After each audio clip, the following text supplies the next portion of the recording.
E já estamos de volta com Temperando o Papo. E agora a gente vai ajudar a senhora, o senhor, minha amiga, meu amigo, a cuidar do seu bolso. Isso mesmo. Agora a gente vai ter praticamente uma aula, gente, de educação financeira aqui. E a gente recebe o coach financeiro Dalton Ferreira.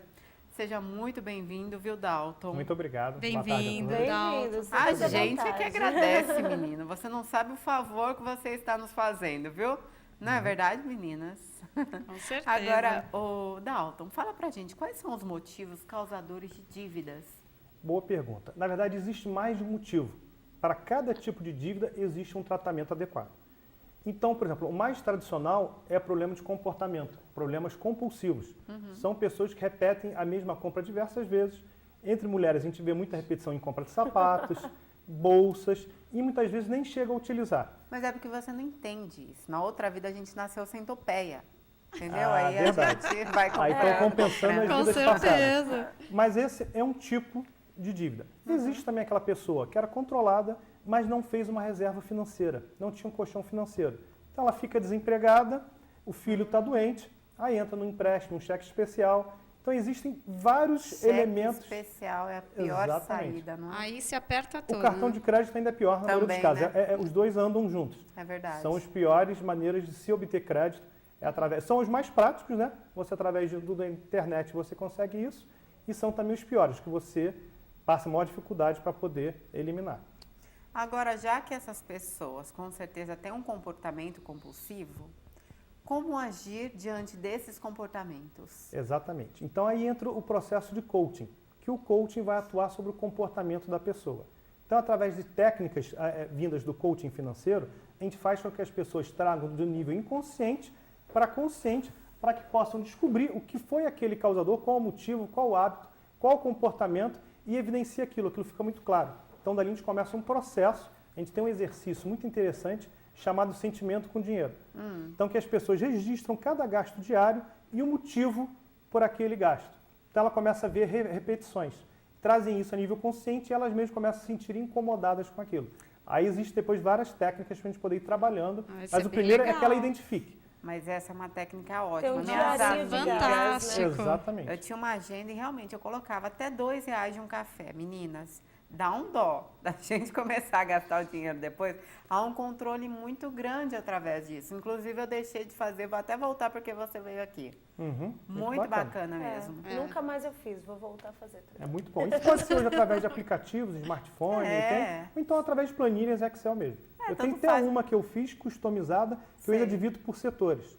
Setor que você tem de gasto com alimentação, gasto com casa, gasto com estudo, com filho, com lazer, que aí fica bem, e calcula o percentual. Então fica bem evidenciado no final do mês, algo prático, não dá muito trabalho. No final do mês você vê quem é o vilão. Mas como que a gente baixa esse programinha que você Olha, fez? eu posso enviar para vocês.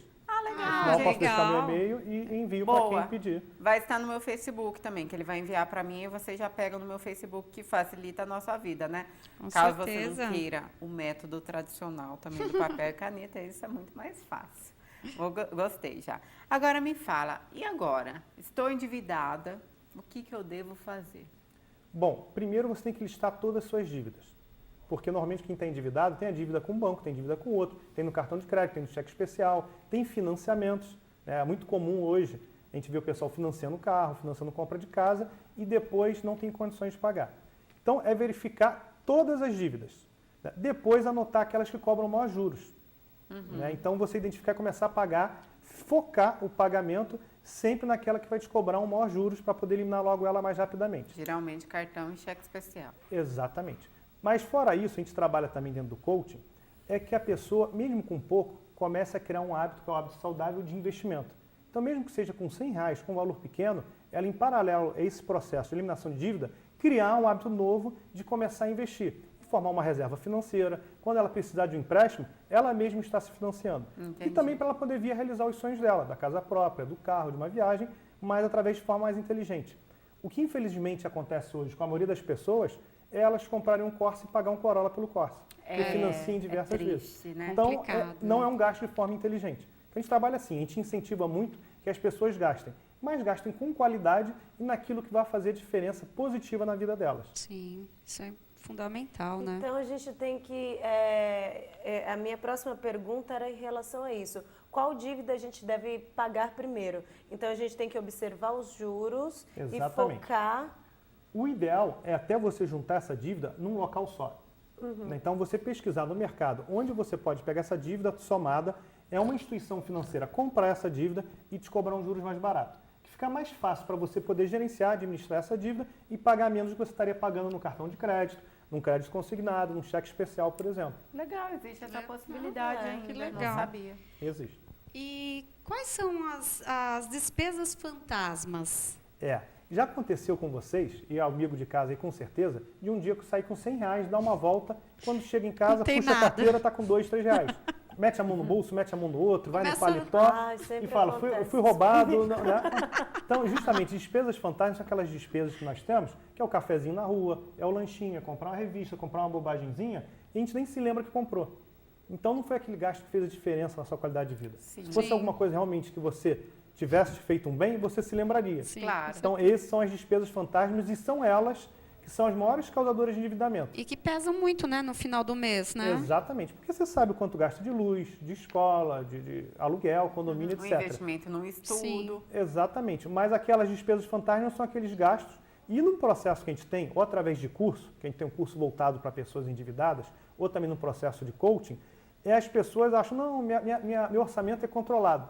Quando elas começam, através de técnicas que a gente utiliza, e principalmente na despesa fantasma, geralmente é 30% a 40% das despesas que ela gasta no mês. Nossa, é muito É alto o verdade. São as número. fantasmas.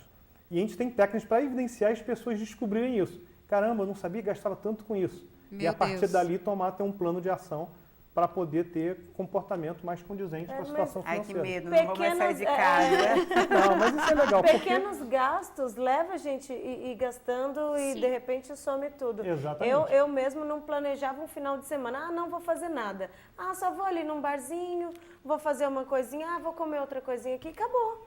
Parece que eu gastei tudo que eu tinha que gastar numa uma coisa bem planejada e não fiz nada no final. Mas você falou a palavra certa, planejamento. Porque tudo, a gente tem que não só viver, não só sobreviver, a gente tem que viver bem.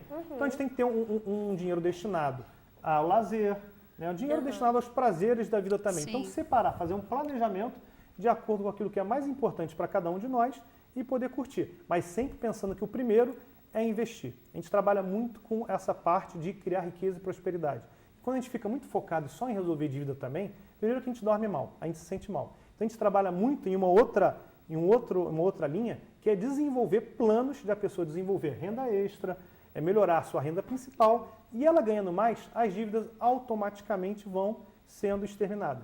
Então a gente trabalha muito essa linha de construir riqueza e prosperidade, de a pessoa ir se desenvolvendo e desenvolvendo características empreendedoras, né, dentro daquilo que ela gosta de fazer, trabalhando 1, 2 horas a mais por dia e tendo um maior rendimento. Agora, o grande problema que as pessoas têm, quando ela tem renda principal e renda extra, elas somam tudo num pacote só e vão gastar. Como se fosse um montante. Exatamente. A renda extra, o interessante dela é você usar para investimentos. Porque uma vez que você investe, sem investir na sua renda principal, que é destinada à sua qualidade de vida, você lá no futuro vai conseguir juntar um montante e poder viver às custas daquele montante, que a gente costuma chamar aí de renda passiva. Legal. E qual a diferença entre a dívida boa e a dívida ruim? Ah, isso é muito interessante. Você sabia que existe dívida boa? Eu imagino. Imagina o seguinte. Comprar uma casa deve ser uma dívida boa. Não, na maioria dos casos, Nossa, infelizmente, não. imagina. Até o caso dela. a página E 2. eu vou dar até um exemplo que tem muito isso nos Estados Unidos acontece, no Brasil ainda não, na maioria dos casos, mas quando acontecer vai ser bom aqui também. Certo. Que é o seguinte, você financia a casa e você aluga. Certo. Se o seu inquilino estiver pagando o seu financiamento, Aham. ou até um pouco mais, isso é uma dívida boa. Ah, Vamos supor, que você legal. financia e paga R$3.000 por mês de financiamento. Aham. E o seu inquilino paga R$3.500. Então ele está pagando a casa para você e ainda sobra um dinheiro Ainda para dá para você guardar um dinheirinho. Exatamente. Então isso é uma dívida boa. Você trabalhar com o dinheiro dos outros para poder ir aumentando seus recursos. Que E legal. a dívida ruim é aquela dívida que não te traz nada. É como o exemplo do Corolla que eu dei. É que você compra um Corsa e Corsa paga um paga. Corolla por ele. É você fazer financiamento a longo prazo, é através de você não ter um controle, você está sempre se endividando por falta de um planejamento, e isso comendo seus rendimentos. Mas, Dalton, ok, um investimento, no caso, um financiamento, e a pessoa alocar por um preço maior. Mas e as pessoas que só têm uma casa, que financiaram aquela casa? Também não é um tipo de dívida boa, já que ela não está pagando aluguel, que na minha opinião é um dinheiro que você está descartando, né? Porque realmente não é a utilidade, claro, do lar ali no momento, uma moradia, está acolhendo sim a pessoa, aquelas famílias, porém, no financiamento ela está investindo numa casa que algo logo, próprio. futuramente, será dela. Excelente pergunta. Isso é algo que me perguntam muito aí nas palestras que eu dou. Depende do caso. Se você pega o fundo de garantia, que tem lá uma boa soma, que rende 3% ao ano, que é muito pouco, e com o dinheiro que você vai completar para comprar sua casa é igual ou menor ao aluguel, é uma ótima saída. Tá, Agora, menor ou igual? Igual ou Isso, menor ao Isso. aluguel. Agora, se você vai pagar um financiamento que pague, por exemplo, 4 mil por mês, e o seu aluguel era 2 mil, era melhor você continuar no aluguel de 2 mil, juntar esses 2 mil que você tem de excedente, investir ele e, através dos juros compostos sobre aquele rendimento que você está investindo, você comprar a casa por um preço menor do que é esse financiamento a longo prazo. Então, cada caso é um caso. Isso tem que ser estudado. Gente, tem Legal. muitas perguntas aqui para fazer. Infelizmente, acabou a entrevista, não posso dar continuidade nem para perguntar quais investimentos a gente poderia fazer para ganhar mais que os juros do financiamento da casa. Mas fica essa pergunta para uma próxima oportunidade, tudo Será bem? um prazer enorme.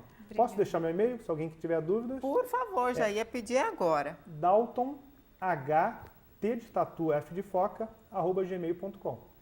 E telefone, Rio de Janeiro, 21 8723 5043. Só uma Agradeço pergunta, demais a sua participação. as palestras são no Rio ou acontecem aqui em São Existem Paulo? online e existem também presenciais no Rio de Janeiro. Legal. Bacana, Obrigada. é só entrar em contato com você para saber mais, né, sobre Exatamente. as palestras. Será um prazer. Agradeço, viu, Dalton, Obrigada, sua participação. Dalton. Prazer foi Obrigada. todo meu. E a gente vai rapidinho pro intervalo com o Pelá Outro Cá. Temperando o papo. Volta já.